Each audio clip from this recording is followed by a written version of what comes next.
In this video, you'll get a step-by-step roadmap on the do's and don'ts for successfully bootstrapping your business. The thing is, 90% of bootstrap startups fail.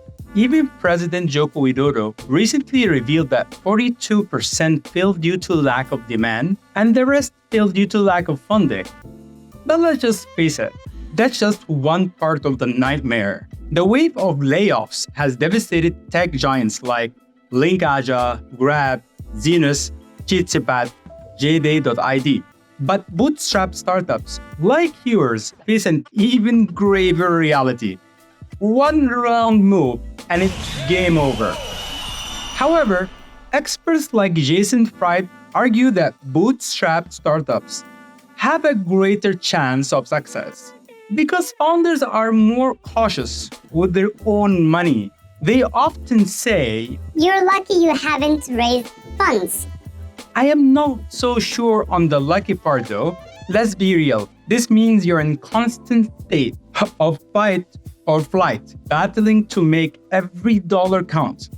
Recently, I came across an article, Why Seeking Out Investors Could Sabotage Your Business. When you bootstrap, you have to be careful with every dollar, she said. You've built your startup from nothing. Imagine giving control to someone else. Scary, right? That's what happens when you bring investors too soon. You give away parts of your company's dream and your vision. Suddenly, you're not the one in charge anymore. They are, and they might not care about your goals. Let me tell you about a startup in Jakarta called Paygua. They help small businesses accept payments through mobile banking and e-wallets.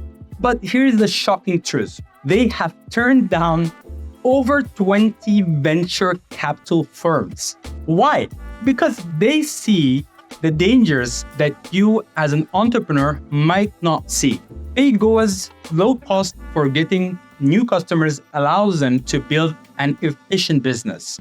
Their current monthly earnings can support their 11-person team for the whole year. So they have chosen to avoid venture capital funds.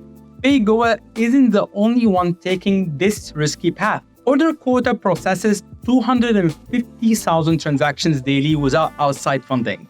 Topscore.id, a footwear seller making $2.5 million a year, also avoids investors. They talk to investors, but they aren't desperate.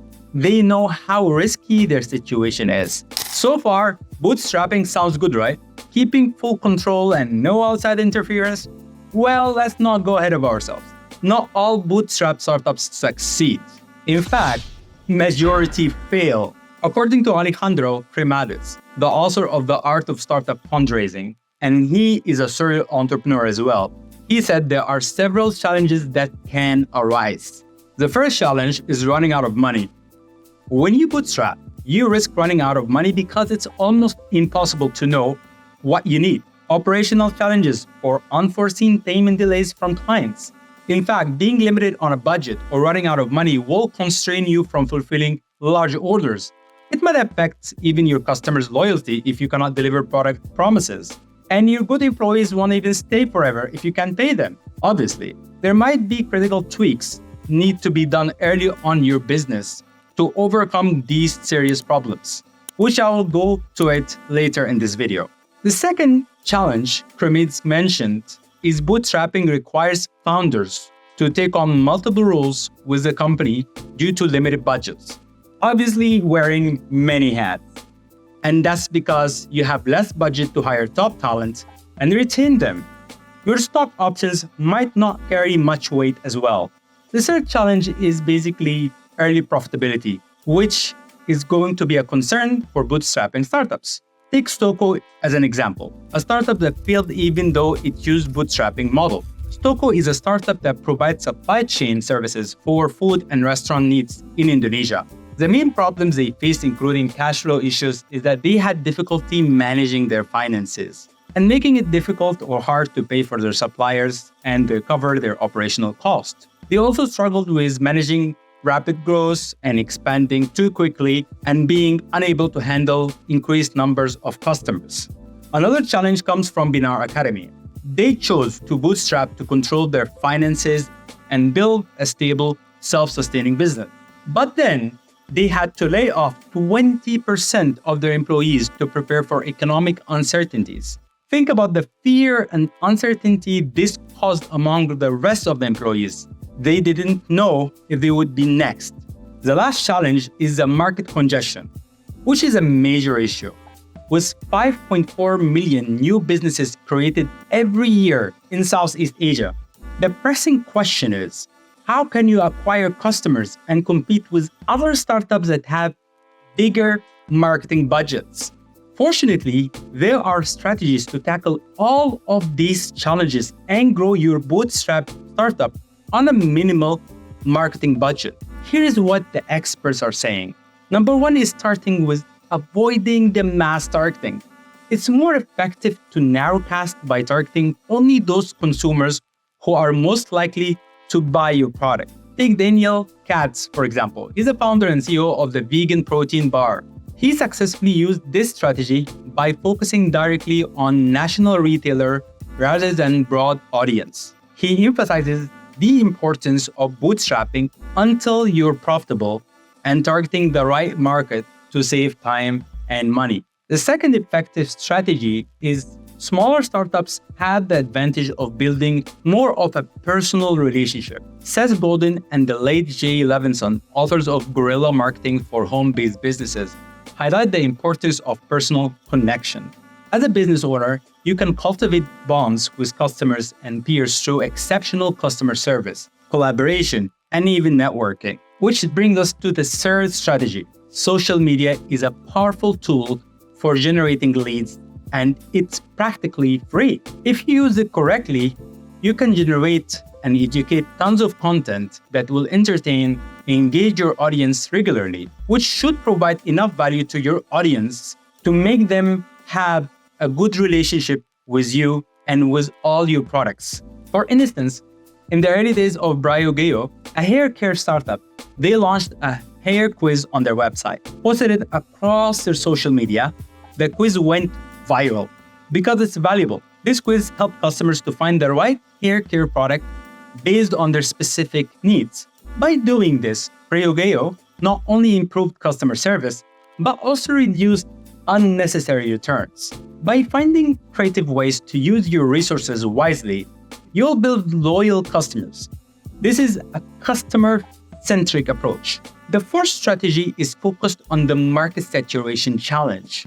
Simply avoid big problems and focus on micro problems that you can solve right now with your current resources. With so many startups in the market, it's crucial to stand out by being distinctive and specific. First-time founders often conflate the macro problem with the micro problem. I see startups who say that their problem statements are, "We help to grow your business, get rid of global pollution, equal distribution of food, etc." They are important problems for us to solve and work on, but they are also completely useless for the initial phases of building a product. The paradox of building an ambitious startup is to find big enough problem to be able to rally excitement from top talent while having small enough problem for you to be able to solve in the initial phase, which we call it a wedge. Deal is an amazing example. Their macro problem might be that talent is equally distributed across the globe, while opportunities are not. One way you could address that could be a marketplace where you can find global talent, but it wouldn't work as the first product. It's actually impossible, too expensive. So instead, they identify that there are very clear and solvable problems that can be solved on the way to that vision. In their case, it's terribly complex and boring to manage admin of hiring remote talent. That's a problem you can solve. Be specific. Who is the user, not the persona?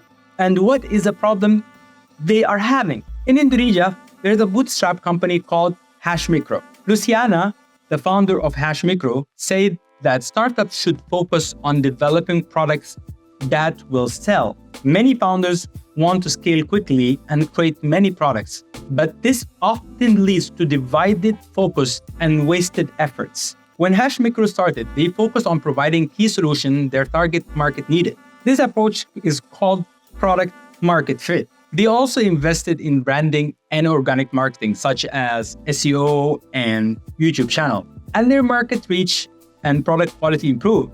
Their resources grew.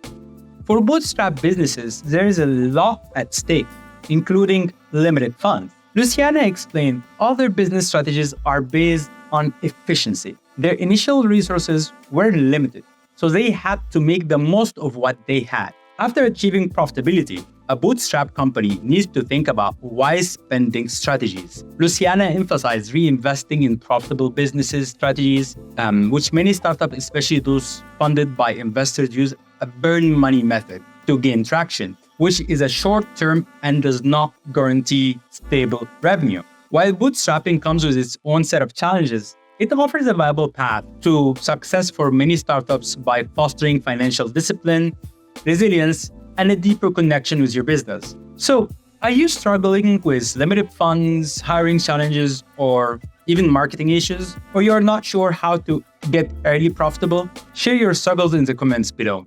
Don't forget to subscribe.